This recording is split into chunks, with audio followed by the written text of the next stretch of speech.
예물을 들어서 새벽 예배 시간에 데살로니가 전서 말씀을 함께 강해하고 있습니다. 새벽 설교는 대체로 제가 한 말씀을 묵상하며 또 주신 그 은혜를 나누고 그럴 경우가 많은데요. 말씀 묵상에 유익과 간격이 있다면 그 말씀을 통해서 성령께서 우리에게 말을 걸어오시고 또 질문해 오시고 우리 또한 그 말씀 안에서 또 주님께 묻기도 하고 또 주의 음성을 듣게 되는 그 은혜가 있는 것이죠. 함께 말씀을 통독하고 또 말씀을 묵상하면서 여러분 함께 말씀 안에서 주님 안에 말씀 안에 거하시는 그 은혜와 복이 우리 모두에게 넘치기를 간절히 소망합니다. 오늘은 그처럼 데살로니가 전서를 묵상할 때 주셨던 몇 가지 묵상 가운데 가지게 된 질문들을 함께 이 예배 가운데 나누고자 합니다. 새벽 설교와 일부 중복되는 부분이 있기도 할 것 같습니다. 첫 번째 질문은 어떻게 살아야 하며 어떻게 하나님을 기쁘게 해드려야 되겠습니까? 라는 질문입니다. 우리 좀 전에 읽었지만 4장 1절 말씀 볼까요? 4장 1절 말씀에 그러므로 형제자매 여러분 끝으로 우리는 주 예수 안에서 여러분에게 부탁하며 권면합니다. 여러분은 어떻게 살아야 하며 어떻게 하나님을 기쁘게 해드려야 할 것인지를 우리에게서 배운 대로 하고 있으니 더욱 그렇게 하십시오. 아멘. 어떻게 살아야 하며 나아가 어떻게 하나님을 기쁘게 해드려야 할 것인지를 이렇게 말씀합니다. 어떻게 살아야 하나? 더 현실적으로는 뭐 먹고 살아야 하나? 사람들은 그 물음 안에서 살아가고 나 어떻게 살아야 되지라고 묻지만 딱히 답을 찾지 못하는 경우가 있습니다. 간사님 뒤에 나가지 말라고 하시고 나가면 빨리 들어오라고 하세요. 여러분 예배 중에 가능하면 이동하지 않기를 바랍니다. 이미 이렇게 살고 있지만 어떻게 살아야 하는지 꼭 알아서 사는 것은 사실 아닌 경우가 많죠. 우리 가정교회 목회자 세미나를 하다 보면 목회자님들도 이런 고백을 해요. 나 목회는 하지만 이미 담임 목사로서 또 개척도 하고 목회를 해왔지만 어떻게 목회를 해야 하는지 잘 모르겠다, 잘 몰랐다 이런 고백들을 하기도 합니다. 그런데 어떻게 해요? 이미 살고 있잖아요. 어떻게 살아야 하나 알고서 그때부터 살면 좋겠는데 그렇지 않죠. 이미 살고 있기 때문에 살아가는 것입니다. 쫓기듯이 이 생애의 어떤 주기를 따라서 우리는 살아가는 것 같아요. 제가 한 10년 전에 40살이 되니까 우리나라 의료보험 제도가 참 잘 되어 있잖아요. 건강보험관리공단에서 검진을 받으라고 날라오는데 그 검진의 제목이 생애 전환기 검사였습니다. 저는 그 검진표를 받으면서 이 40이라는 나이가 내 생애의 전환기구나. 내 생애의 전환기로서 마치 터닝포인트처럼 하프타임처럼 그런 시간이구나. 나라에서 그렇게 정해줬구나. 이런 생각을 해봤더랬습니다. 그리고 이제 한 10년이 지나서 이제 만으로 50이 되어가니까 또 건강검진표가 날라왔는데 뭐 좀 이번에는 또 한 10년 됐으니까 또 뭐 좀 더 받아보라고 평소보다 더 많은 또 검사 또 검진을 또 무료로 이렇게 해준다고 합니다. 생애의 주기를 따라서 검사를 받으라고 하니 검사를 받듯이 사람들은 그렇게 삽니다. 여전히 어떻게 살아야 할지를 잘 모르지만 대학을 갈 때가 되었으니 애써 대학을 가는 것이고 취업을 할 때가 되었으니 힘써 취업에 도전하고 취업을 하는 것이고 결혼을 할 때가 되었으니 눈물을 머금고 결혼도 하는 것이고 나이 들어가다 보니까 늙을 때가 되었으니 늙어도 가는 것이고 이제 그만 은퇴하라고 일 그만하라고 하니까 누가 정했는지 이제 당신은 정년이 되었다고 하니까 이제 그 회사에서 그 일도 그만두기도 합니다. 그렇게 사는 것 같습니다. 어떻게 살아야 하는지 이게 맞는 것인지 아직 여전히 답도 잘 찾지 못한 것 같은데 시간은 흐르고 그 시간이 되었으니까 그렇게 살아갑니다.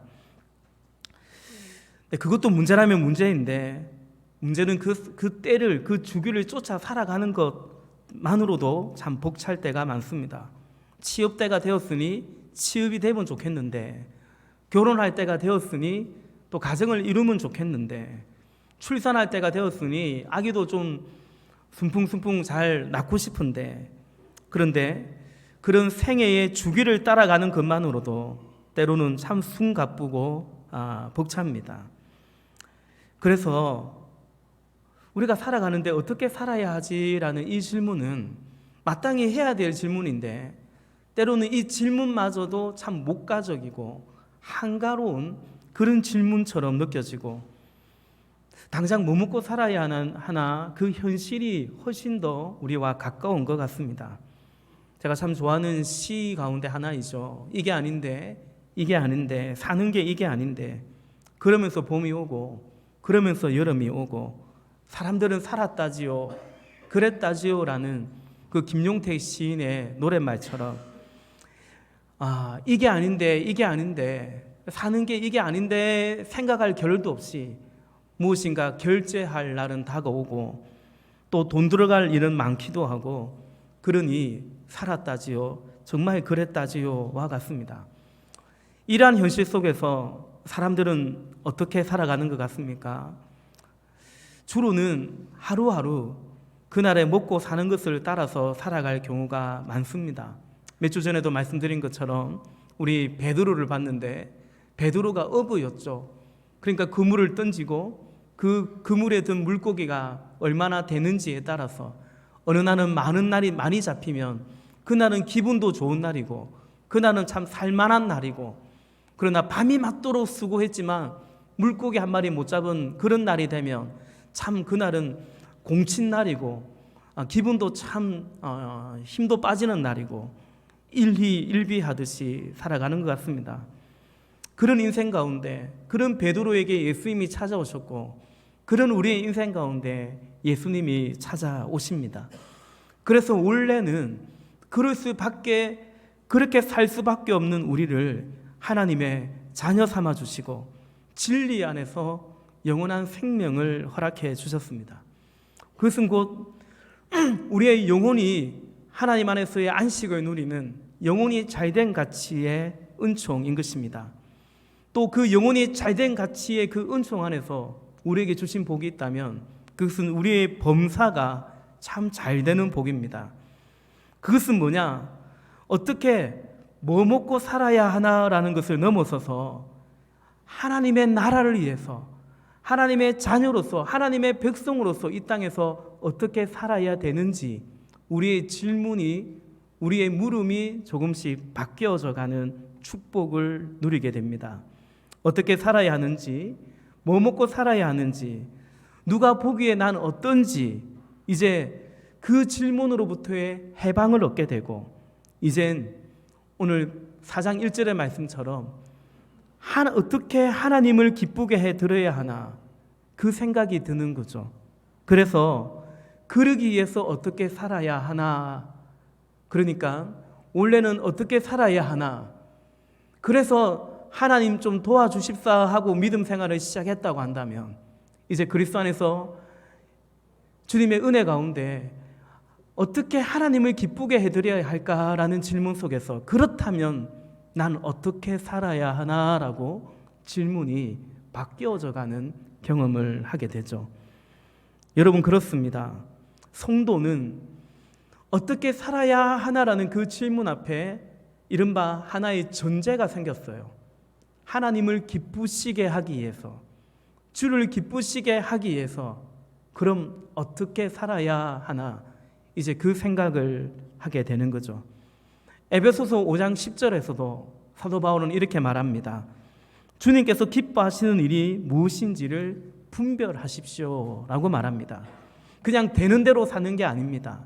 이 세상 흐름 따라, 유행 따라, 풍조 따라만 살아가는 것이 아니고, 주님께서 기뻐하시는 것이 무엇인지 고민도 하고 생각도 하고 고뇌도 해가면서 분별하면서 살아가는 것입니다. 오늘 우리 이지한 목자의 감증처럼 우리에게는 하나님 아버지가 계시는 것입니다. 예수님께서는 너희 하늘 아버지께서 너에게 필요한 것, 너에게 있어야 할 것을 다 아신다고.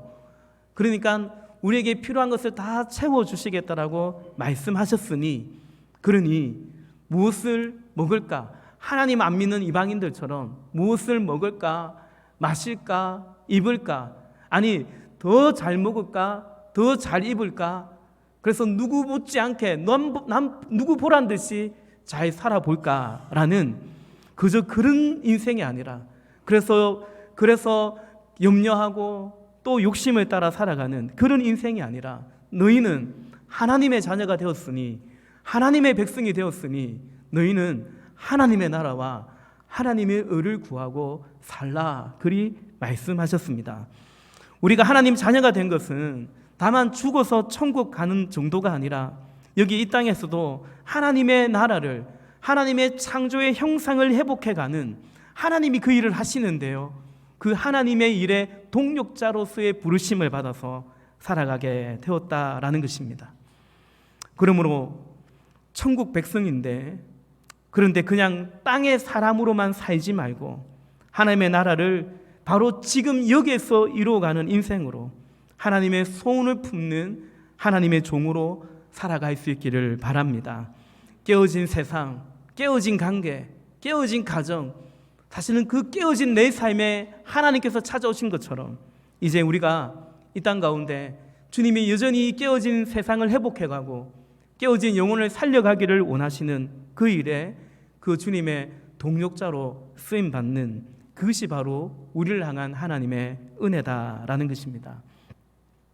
오늘 본문 가운데 두 번째 질문은 페이퍼에도 같이 제가 적어놨지만, 두 번째 질문은요, 당신의 삶에, 우리의 삶에 사탄의 방해가 있는가라는 것입니다. 우리 2장 18절 말씀 함께 같이 읽어보겠습니다. 데살로니가전서 2장 18절입니다. 시작. 그러므로 우리는 여러분에게로 가고자 하였고 특히 나 바울은 한두 번 가고자 하였습니다. 그러나 사탄이 우리를 방해하였습니다. 아멘. 바울이 데살로니가로 가고자 했습니다. 자신들에게 가지고 있는 오해도 풀고 싶었고, 그리고 그들을 고난 가운데 여전히 말씀 안에 있는 그들을 위로하고 싶었고, 바울이 데살로니가에 단 3주밖에 머물지 못했거든요. 그런데도 데살로니가 교회가 세워진 거예요.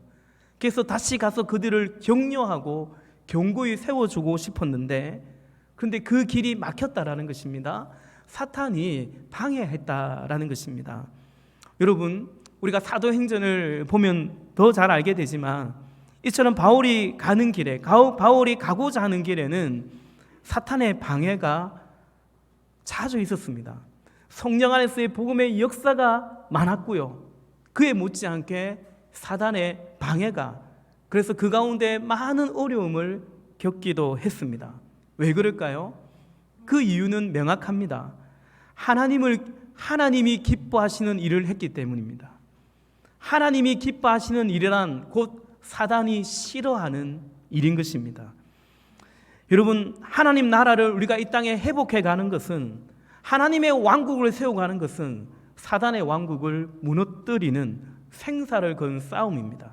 그냥 유유자적 뱃놀이 하는 것이 아니고, 우리가 이 땅에 깨어진 세상을 회복하고 천국을 침노해 간다라는 것은 마치 자기 것인 양, 예수님께도 유혹할 때, 예수님을 미혹할 때도 천하만국을 다 보여주면서 내게 절하면 네게 주겠다고 예수님에게도 그 시험을 했던 사단이, 천하만국이 마치 자기인 것처럼 자기 것인 양 여기 착각하는 그 사단이 순순히 내어놓으려고 하지 않는 거죠. 우리가 여기서 이 땅에 천국을 침노해 가는 것은 이미 견고하게 세워져 있는 사단의 왕국과의 한판 승부이고 생사를 건 싸움입니다. 사단이 영리합니다. 괜시리 시비 걸고 영양가 없는 싸움을 하지 않습니다. 자신의 왕국에 위협이 되는 일에, 자신의 왕국에 위협이 되는 사람과 사단은 맞서는 것입니다. 사단은 그냥 멍 때리면서 핸드폰 쳐다보고 있고, 시간 어떻게 한다 그러죠? 시간을 때린다 그러나, 시간을 죽인다 그러나, 그렇게 사단은 그렇게 시간을 보내지 않고요, 사단은 우는 사자처럼 두루 다니면서 산기자를 찾으며 자신의 왕국에 위협이 되는 사람을 해방하고 맞서는 것입니다. 그렇다면 여러분, 오늘 우리는 우리 스스로에게 이런 질문을 해봐야 되지 않겠습니까? 나의 삶에는 사탄의 방해가 있는지, 나는 사탄이 싫어하는 일을 하고 있는지, 사탄이 방해할 만한, 사탄이 대적할 만한 그런 가치 있는 삶을 나는 살아가고 있는지 우리는 돌아볼 필요가 있습니다.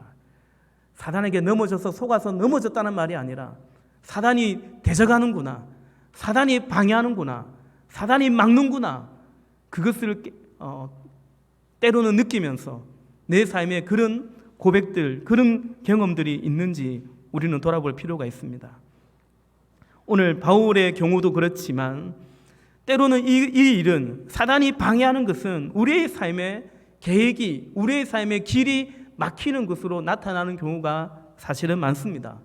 바울이 본문에서도 데살로니가에 가고자 했는데 길이 막혔다라는 거죠. 여러 번이나 가고 시도했는데 막혔다는 것이죠. 로마서 1장에 보면 내가 로마에 가고자 했지만 또 그 길이 막혔다라기도 하고, 우리가 사도행전을 우리 수요 예배 시간에 같이 보았지만 그 바쁜데 빨리 땅끝까지 복음을 전하고 싶은데, 심지어 가이사라라는 곳에서 그 베스도라는 총독 혹은 아그리빠라는 그런 총독 때문에, 그런 왕 때문에 2년 이상 묶여 있기도 하는 그런 시간을 보내기도 하죠.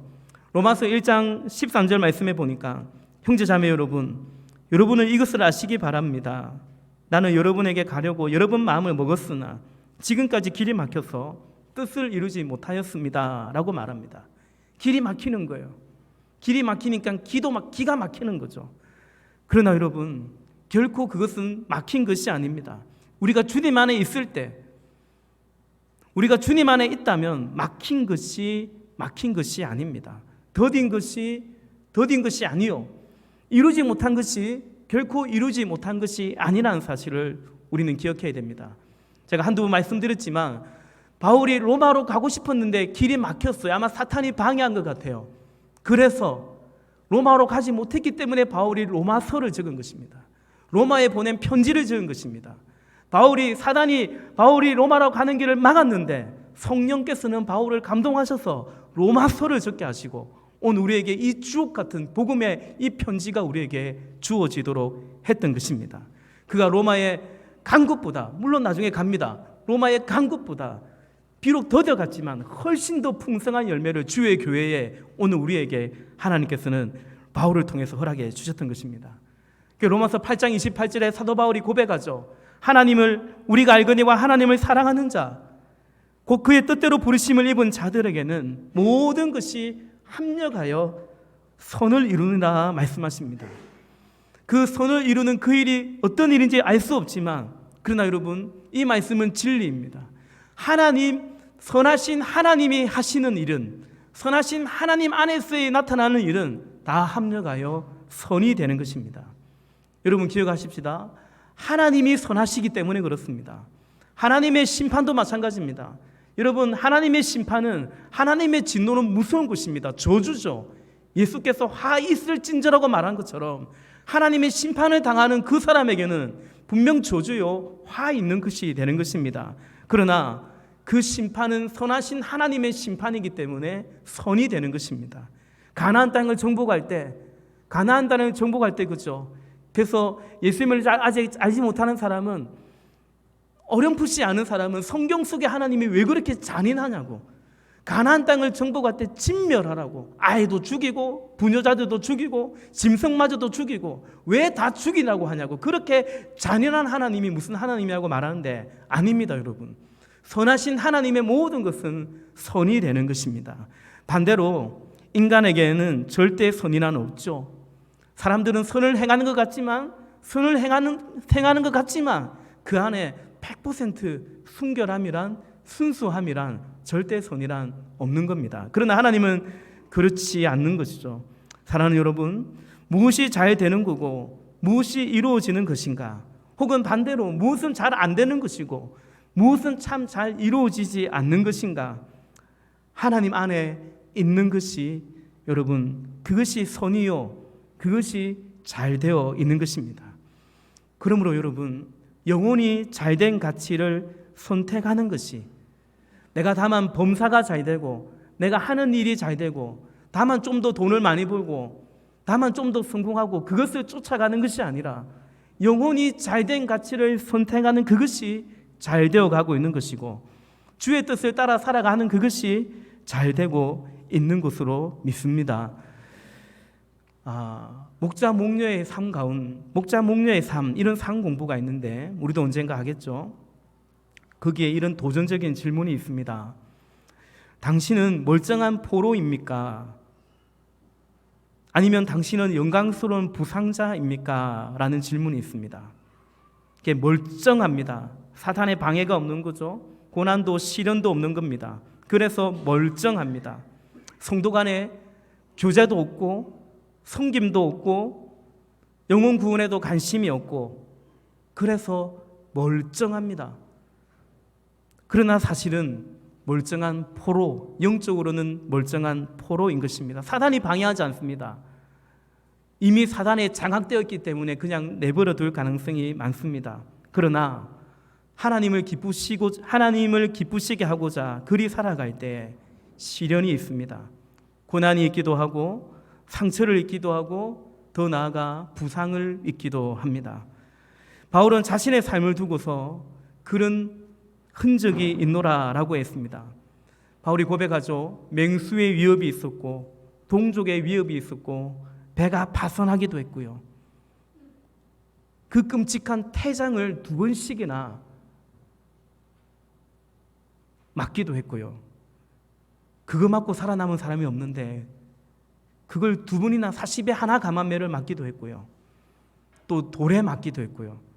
심지어 돌에 맞아 죽은 줄 알고 내던져 버리기도 했고요. 사람들에게 배신을 당했습니다. 오해를 받고 비방을 받기도 했습니다. 바울은 그처럼 상처를 입고 부상을 입었는데 자신의 그 상처 자국을 가리켜 내 몸에 그리스도의 흔적을 가졌노라 그렇게 고백을 하죠. 마치 나는 멀쩡한 포로가 아니라 나는 영광스러운 부상자다 그렇게 고백을 하는 것입니다. 오늘 목자 임명식을 하였습니다.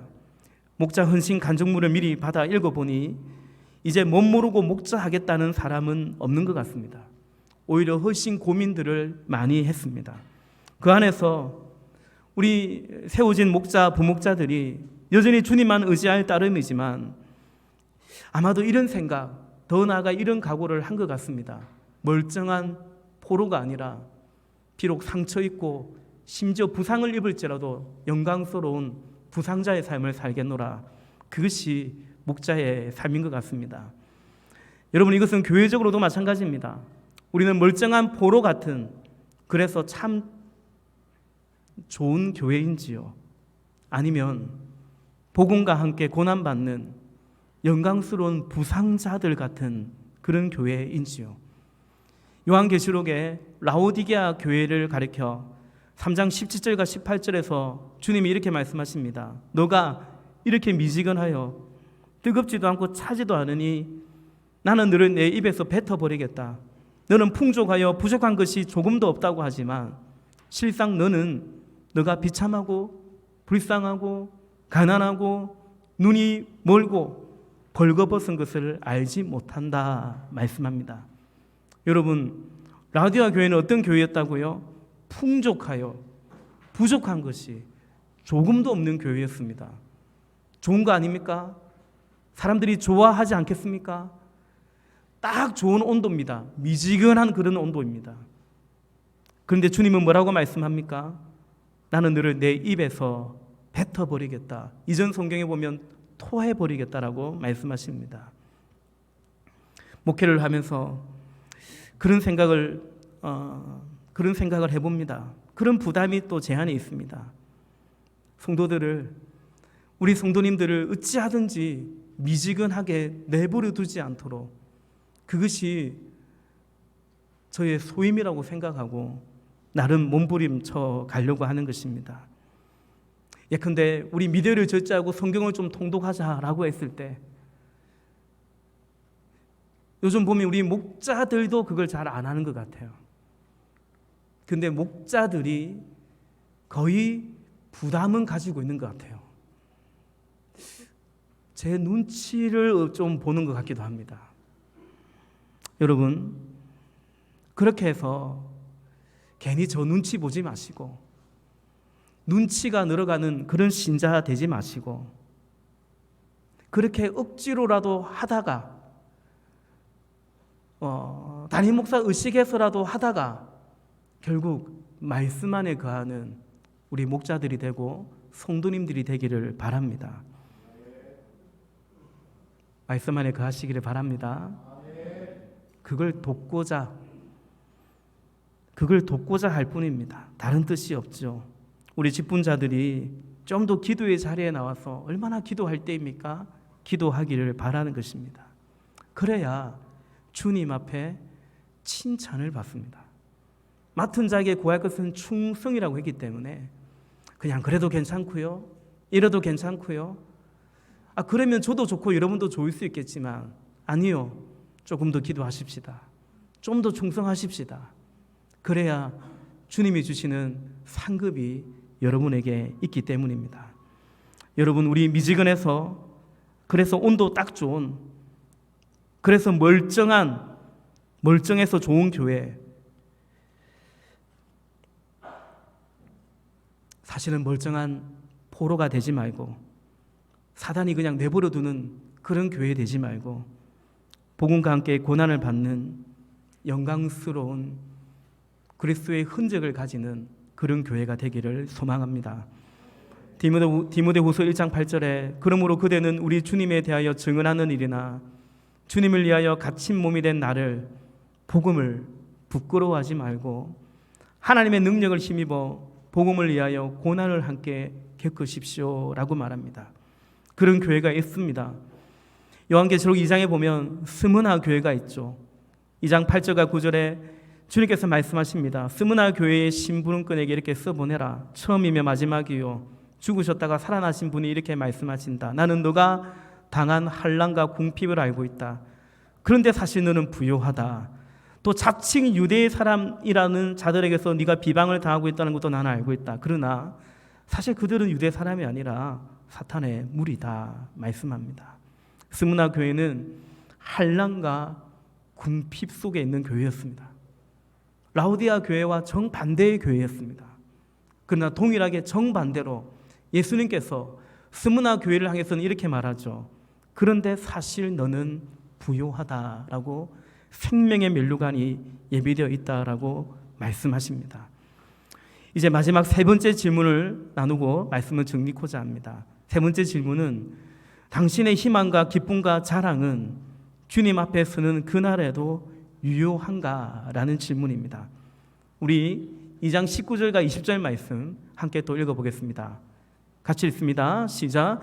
우리 주 예수께서 오실 때 그분 앞에서 우리의 희망이나 기쁨이나 자랑할 면류관이 무엇이겠습니까? 그것은 여러분이 아니겠습니까?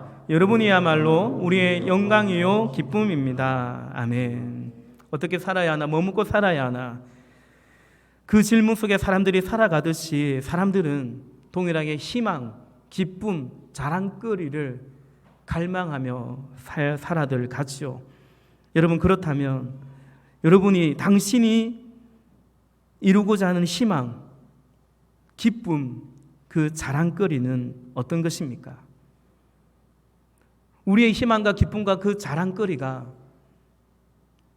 오늘 사도가 말하는 것처럼 우리 주 예수께서 오실 때에 주님 앞에 섰을 그때에도 희망이 되며 기쁨이 되며 자랑이 될 만한 것들입니까? 우리의 면류관이 될 만한 것들이지요. 오늘 바울은 19절 끝에 보니까 그것은 여러분이 아니겠습니까? 또 20절에는 여러분이야말로 데살로니가 성도인 여러분이야말로 우리의 영광이요 기쁨입니다 라고 말합니다. 바울은 시련과 환난 속에서도 데살로니가 그곳에서 복음을 전했습니다. 데살로니가 성도들은 동일하게 환난 속에서도 하나님의 말씀을 받아들였습니다. 그리고 주의 계명을 지켜가고 있었습니다. 바울은 바로 이들이 주님 다시 오시는 그날에, 주님 앞에 서는 그날에 나의 희망이요 기쁨이요 자랑거리라고 바로 이들이 나의 증인들이라고 말하고 있습니다. 사랑하는 형제자매 여러분,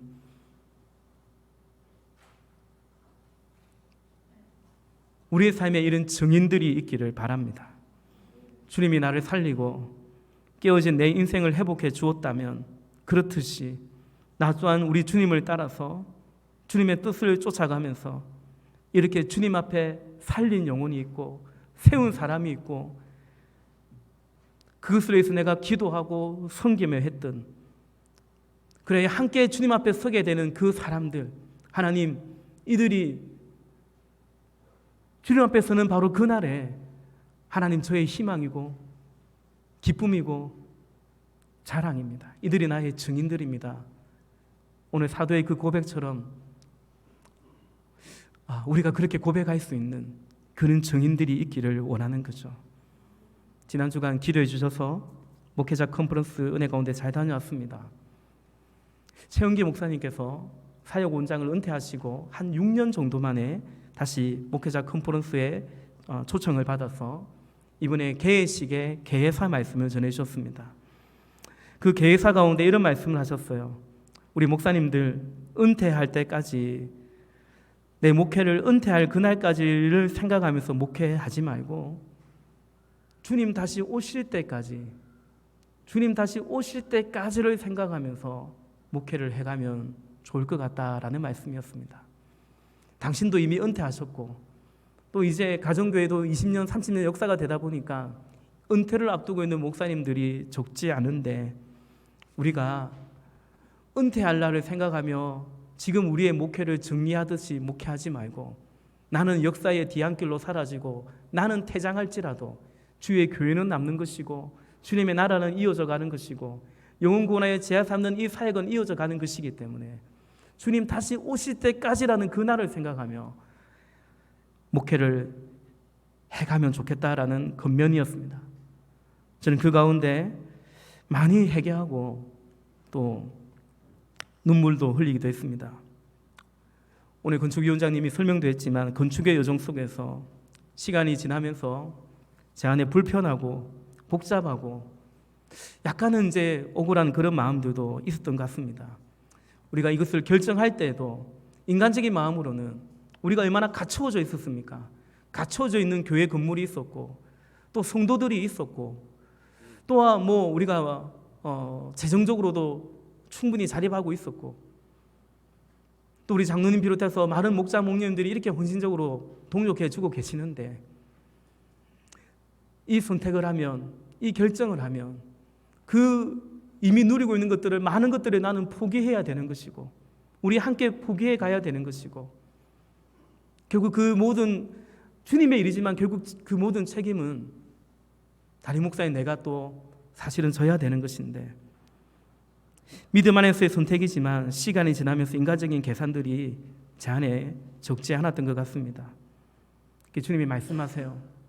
너가 담임 목회하는 그날까지가 아니라 주님 다시 오시는 그날을 바라보면서, 언젠가 우리는 여기 계신 우리 어른들도 마찬가지고 이 일에 헌신해 갈 때에 우리 어른들이 얼마나 누리겠습니까?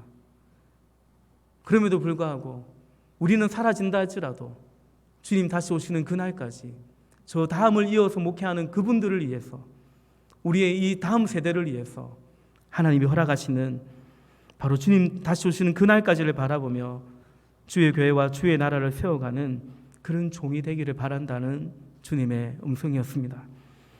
말씀을 정리하겠습니다. 오늘 3가지 질문을 함께 생각해 봅니다. 어떻게 하나님을 기쁘게 해드려야 하겠는지, 그래서 어떻게 살아야 하겠는지의 질문입니다.